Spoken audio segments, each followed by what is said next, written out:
अपन complex analysis के अंदर singular point देख रहे हैं। सिंगुलर पॉइंट के अंदर अपन ने सिंगुलरिटीज देखी है, अलग अलग कैटेगरी सिंगुलरिटीज की। अपने विचित्रता, अनंतक, अनिवार्य विचित्रता, ये अपन ने देखा था। उसी से रिलेटेड कल अपन ने एक रिमानियन के ऊपर एक थ्योरम भी देखा था, रिमानियन थ्योरम के नाम से। रिमानियन थ्योरम के नाम से एक रिजल्ट देखा था। उसी के आगे एक और रिजल्ट है, एक और थ्योरम है।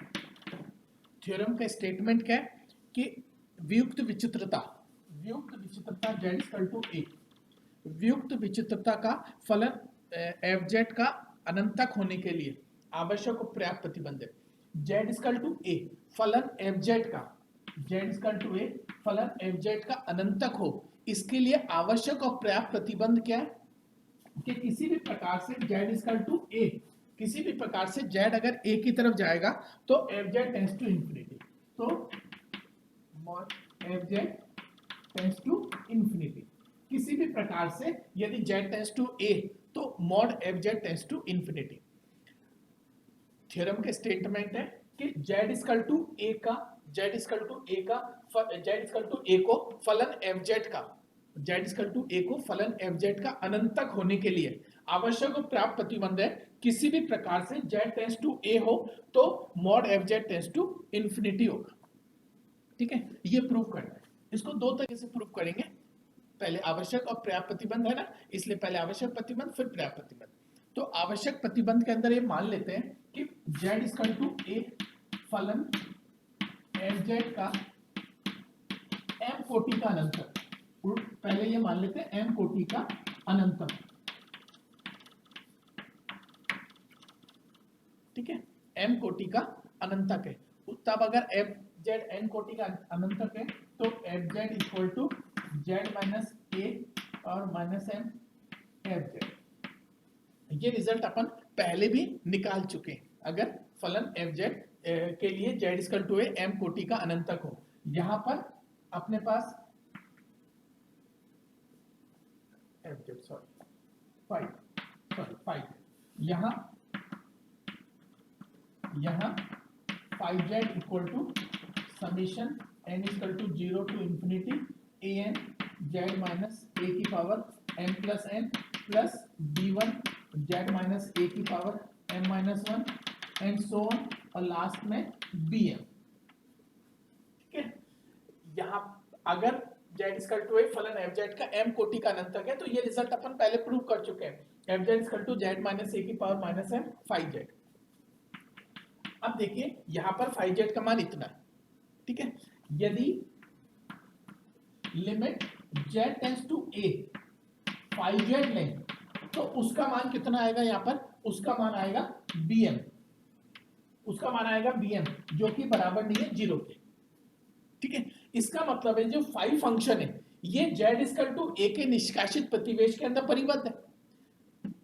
कौन सी थ्योरम से? पिछले रिजल्ट से, अपने जो अपन ने लॉरेंट थ्योरम पढ़ा था, उस सॉरी लॉरेंट नहीं, रिमानियन थ्योरम जो पढ़ा था। रिमानियन थ्योरम के हिसाब से अगर 5z का limit z tends to a बराबर नहीं है 0 के तो z इक्वल टू a के निष्कासित प्रतिवेश में फलन 5z कैसा होगा, परिबद्ध होगा आपका वैश्लेषिक होगा। ठीक है ना, z 5z। This implies limit z tends to a fz equal to 1 upon z minus a की power m limit z tends to a और 5z। ठीक है, और यहां पर आ जाएगा, ये देखें z टेंड्स टू a, ये तो 0 के बराबर नहीं है, लेकिन जब z टेंड्स टू a लेंगे तो ये कितना आ जाएगा आपके पास नीचे 0। इसका मतलब है कि ये कैसा हो जाएगा, टेंड्स टू इंफिनिटी। इसका मतलब limit z tends to a 5z tends to infinity, यानी z टेंड्स टू a तो fz टेंड्स टू इंफिनिटी। ठीक है, ये वो रिजल्ट आ गया। कब? जब अपन ने लेके चले थे फलन fz m कोटि का अनंतक है। ठीक है, अब इसका दूसरा साइड है। इसका दूसरा साइड में क्या लेके चलेंगे, ये चीज लेके चलेंगे, दूसरे साइड में ये चीज लेके चलेंगे। देखिए कैसे,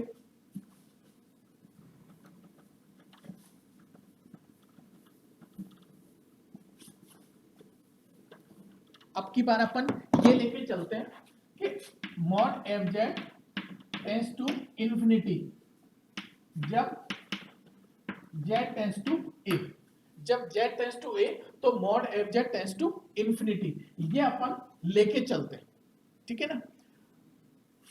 इसको लेके चलेंगे अपन, तो साथ में ये और मान लेते हैं कि जी Z equal to 1 upon F Z, G Z equal to 1 upon F Z, mod F Z tends to infinity Z tends to A पर, जेड टेंस टू ए पर, चूंकि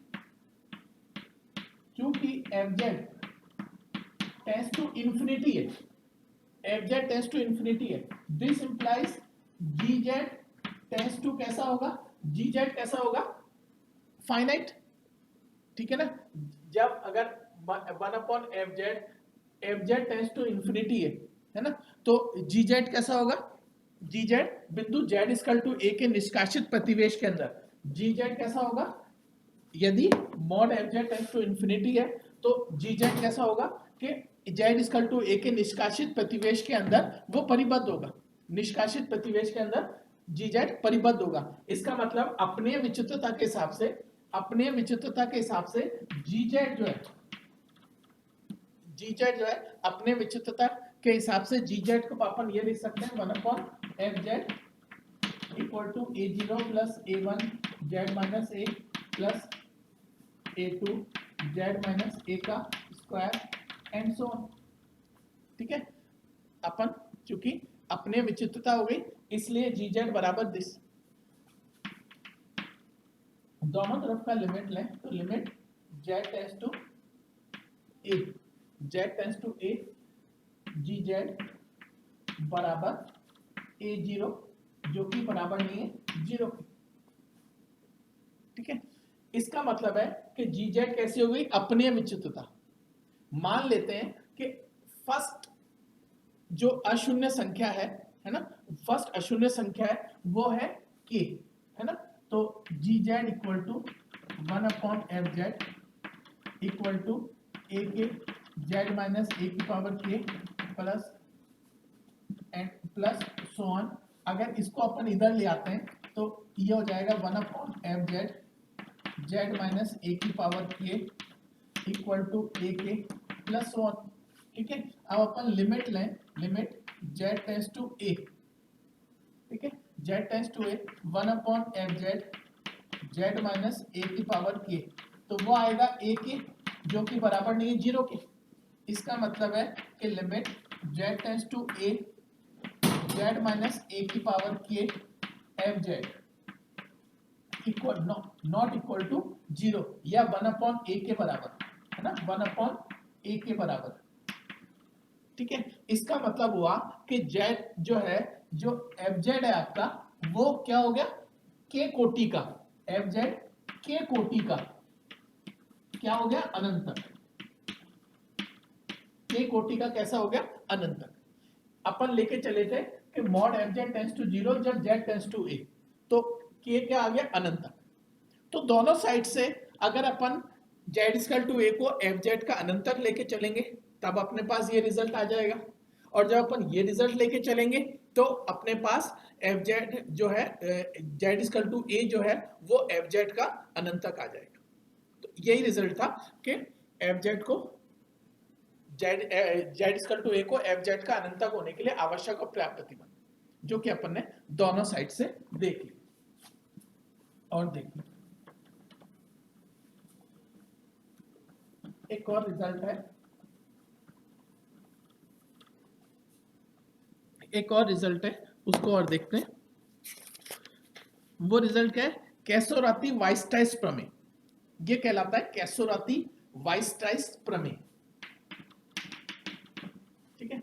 कैसोराती वाइस्टाइस प्रमेय का स्टेटमेंट क्या है, किसी भी अनिवार्य विचित्रता, यदि जेड इक्वल टू ए फलन एफ जेड की अनिवार्य विचित्रता हो, जेड इक्वल टू ए फलन एफ जेड की अनिवार्य विचित्रता हो, अनिवार्य वियुक्त विचित्रता हो, तो कितनी भी अल्प धनात्मक संख्या डेल्टा के लिए, कितनी भी अल्प धनात्मक संख्या डेल्टा के लिए, कितनी भी बड़े बी के लिए z minus a less than delta greater than zero, greater than zero में एक ऐसा बिंदु z होगा कि F Z minus B less than f, less than आपका लेस देन एप्सिलॉन। ठीक है, देखिए दोबारा स्टेटमेंट देखिए, इसका स्टेटमेंट है कि z इक्वल टू ए फलन एफ जेड की अनिवार्य व्युक्त विचित्रता है, z इक्वल टू ए फलन एफ जेड की अनिवार्य व्युक्त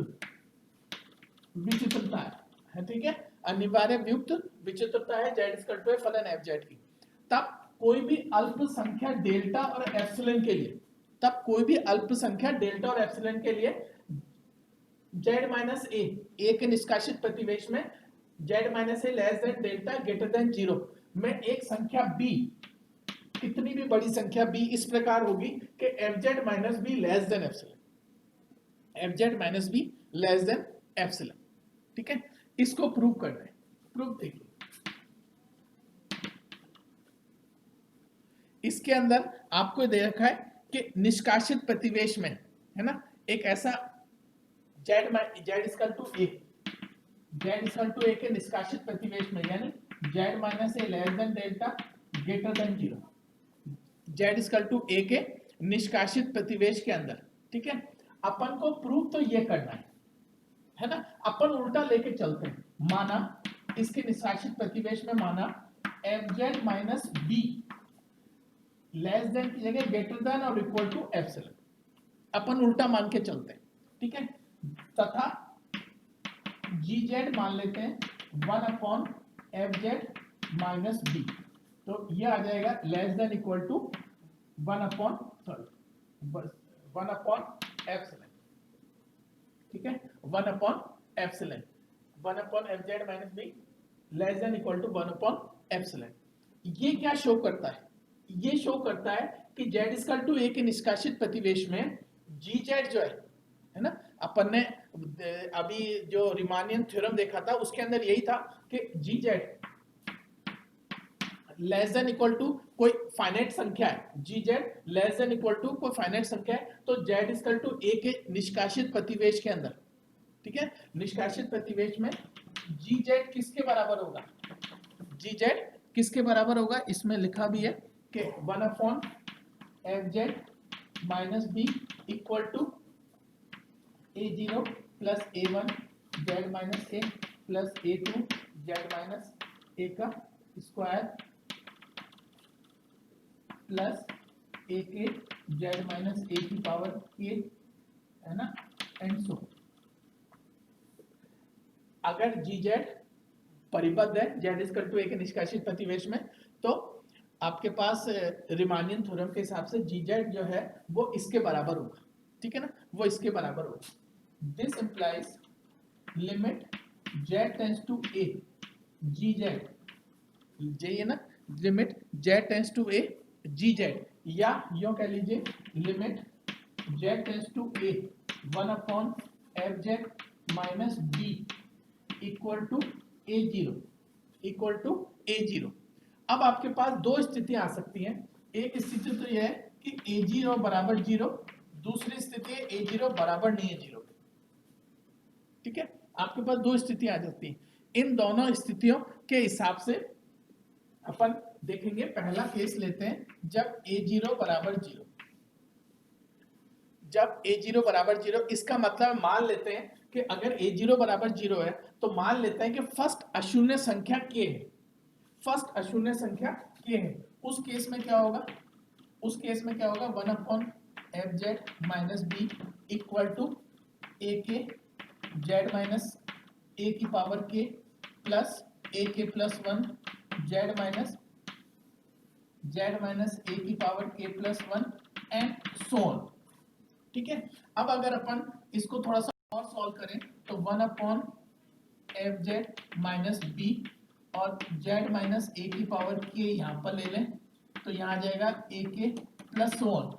अब दोनों तरफ का अगर लिमिट लें, नीचे आ रहा है, अब दोनों तरफ का लिमिट लें, limit z tends to a 1 upon F Z minus b z minus ए की पावर k, तो इस साइड क्या बचेगा? a के, जो कि बराबर नहीं 0 के। ठीक है, this implies limit z tends to a z minus a की पावर k और F Z minus B equal to 1/ak। इसका मतलब हुआ कि k जो है एफ जेड जो है वो k कोटि का अनंत तक हो गया। k एफ जेड जो है वो क्या हो गया, k कोटि का अनंत तक।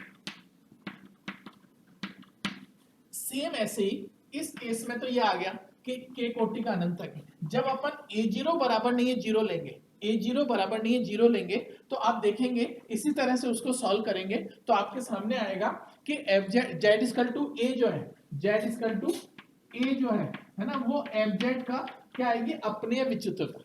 उस केस में, दूसरे केस में भी सेम ऐसे ही limit z tends to a करेंगे तो आप देखेंगे कि इस केस के अंदर z इक्वल टू a जो है वो एफ जेड का अपने विचित्रता आएगा। लेकिन अपन को शुरू में दे रखा है कि F Z equal to a जो है वो एफ जेड का अनिवार्य विचित्रता है, ठीक है ना। उस केस में दोनों चीजें गलत आ गई, ना तो एफ जेड इक्वल टू अनंतक है, ना जेड इक्वल टू a अपने विचित्रता है। दे तो अपन को ये रखा है कि जेड इक्वल टू a फलन एफ जेड का अनिवार्य विचित्रता है। ये कॉन्ट्रडिक्शन क्यों आया, क्योंकि अपन ने ये गलत माना था, जबकि f Z minus B less than epsilon, f Z minus b कमॉड less than epsilon, z minus a less than delta greater than 0 के केस में, ठीक है। ये इस तरह से अपन इसको उल्टा लेकर के चलेंगे और प्रूव करेंगे, ठीक है। ये दो थ्योरम थी, आगे और कल देखेंगे।